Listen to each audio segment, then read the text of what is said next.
Hey guys, it is Wingy here and welcome to a brand new Doctor Who video. In today's video, I'm going to be doing 4 episodes that I feel are overrated. Now, I have previously done some underrated ones as well, and every now and again I am going to do some underrated ones and some overrated ones and just keep it going until I sort of run out of stories that I feel are either underappreciated or get too much love. Now, when I talk about the stories on this list, I'm not necessarily saying that they're bad. I just feel like they are talked about way more than they deserve. Sometimes it's way too much, sometimes it's just a little bit too much, but either way, I just feel that these stories are overrated. And as always, it's my opinion, so don't get offended, or at least try not to get offended. I'm tired of offending people with Doctor Who recently. And like with the underrated list that I have done previously, it's going to be a mix of old and new Who, so it's not just biased towards one or the other. So without further ado then, let's get into it.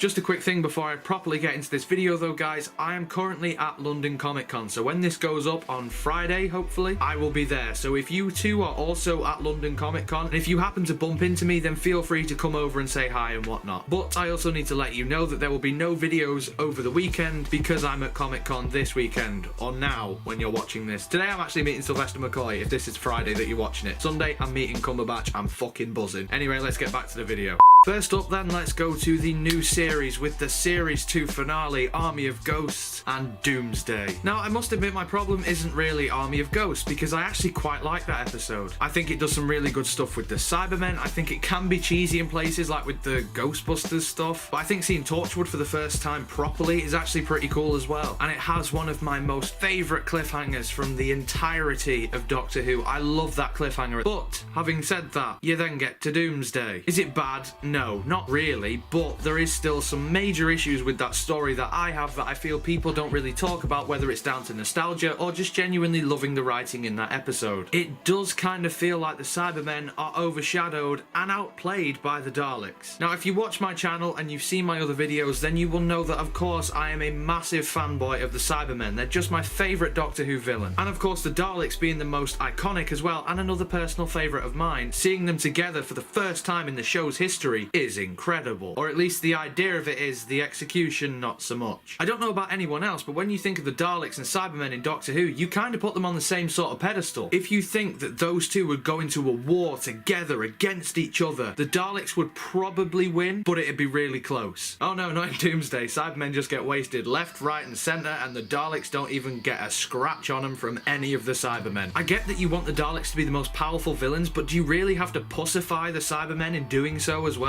But the actual scene where the Daleks and Cybermen properly meet for the first time is also kind of ruined for me now because of the bitch fight of Canary Wharf, a funny spoof video that is on YouTube. So if you haven't seen that, after you watch this, go and check it out. But still, the Cybermen, they look like pussies in this, and I really don't like it. And I feel like the Daleks weren't actually necessary in this story, they're just there because of contractual obligations. But that stuff aside, let's talk about one of the most annoying issues with this story, which is of course the departure of Rose Tyler. I don't know how long it actually is, but it does feel like about the last 20 minutes of this episode are dedicated to Rose leaving. It's the whole thing on the beach. It's just so drawn out, and to be honest, it doesn't make sense. A show about a guy who has 2 hearts, can change his appearance, and travels through time and space in a phone box. There is something that doesn't make sense in this episode. So she's in this parallel world, she's living in, I assume, London, and then she hears the Doctor's voice calling her. So she sits her family down and she tells them she hears the Doctor calling, so they follow the voice. Right, if it was my daughter that said to me, I hear a voice, we need to go to it, we're going to end up in like Norway or somewhere, I'd just be like,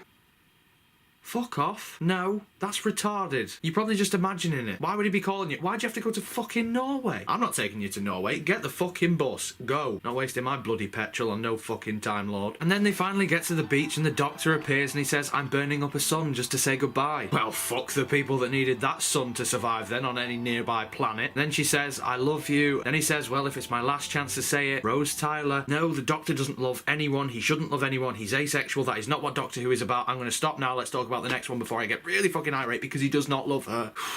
Right, okay, anyway, moving on to the Pertwee era now with Inferno. Some of you might be surprised by that, but for me, from my experience, what I've seen is that people generally really like this story. And in Doctor Who magazine, when they do certain polls, Inferno will come out relatively high on the pecking order of favourite Pertwee stories, sometimes even #1. I totally disagree with that. There are so many other Pertwee stories that I would much rather watch than Inferno. Is it a flat-out crap story? Absolutely not. It has some brilliant stuff in there, and some brilliant performances as well. The parallel world stuff, yep, that is all brilliant. Wonderful. The actual idea of this story as well, drilling down into the center of the earth, that's pretty cool too. It just feels so drawn out and so long, and from my personal experience, I always have a hard time watching Inferno just because it feels like a massive slog to get through. What you're watching, of course, is quite entertaining, but for 7 parts of Doctor Who, there are much better stories for that. Something like The Invasion, which is 8 parts, I don't get bored and I'm entertained constantly. Inferno, I am nodding off at around part 3.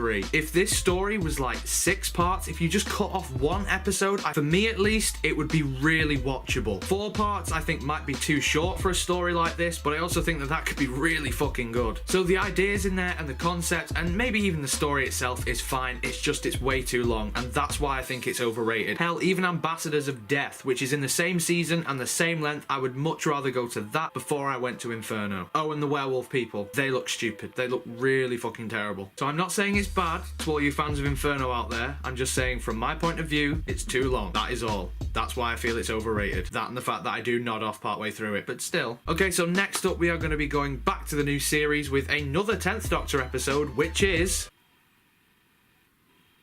Blink.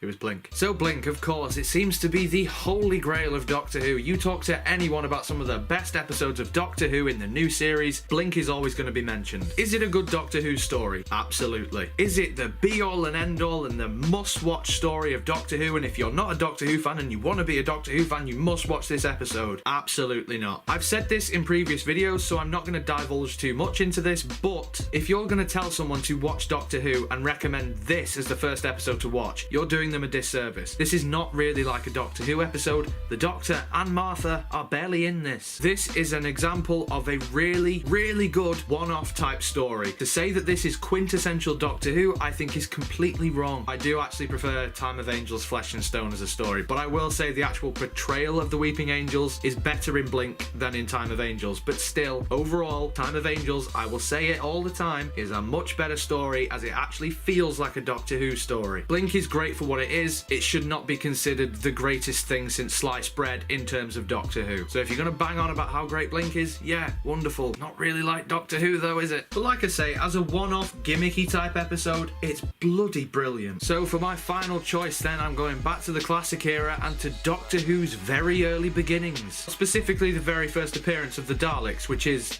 the Daleks. Or the Dead Planet, I guess. I know, sacrilege, the Daleks, the very first Dalek story. How dare I say that it's overrated? The reason why I'd say it's overrated is because it's always going to get praised just because it's the first one. And obviously as well, it was turned into a Peter Cushing movie, which personally I think is a lot better than the actual Doctor Who episode itself. Funnily enough, probably my next Doctor Who video will actually be about the canonicity of Peter Cushing's Doctor and all of those movies. All 2 of them. 2 of them now? Oh, I've not used that in a while. I missed that. Anyway, getting back to the point. This story, I can't remember how long it is exactly. It's like 6, 7 parts, something like that. Similar to Inferno, it feels like a bit of a slog to get through, and it does just feel like there's a lot of faffing about going on. It doesn't really seem like they're going to get to the plot at any time soon. Now, in the 60s, I imagine this was incredible. Seeing the Daleks for the first time must have been mind-blowing to be a child back then. But unfortunately, I was not born in the 1960s, and I've seen other Dalek stories. So when you look at some of the other brilliant Dalek stories that they did, not only in the classic series, but in the new series as well, you look back at that and you think, oh, okay. Just because it's the first one doesn't mean that it should be appreciated as the greatest thing ever, because it isn't. Personally, I prefer the Dalek Invasion of Earth and a multitude of other Dalek stories. In fact, if I had to rank my Dalek stories, the Daleks would probably be near the bottom. Oh, wait, no. Out of the classic series, the Daleks would probably be near the bottom. That was hard to say. Probably be near the bottom.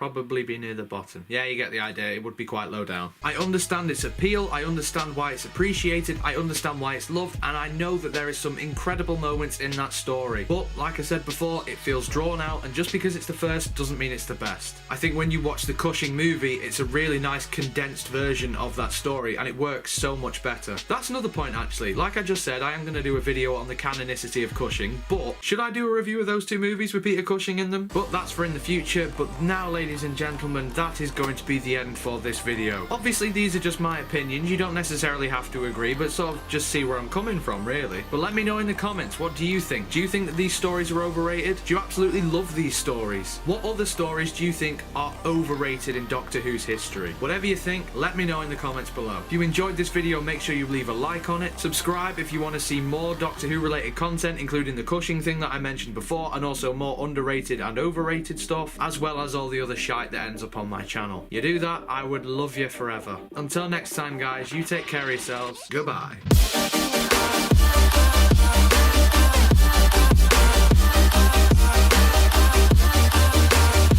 And you happen to bump into me, then feel free to... Fuck's sake.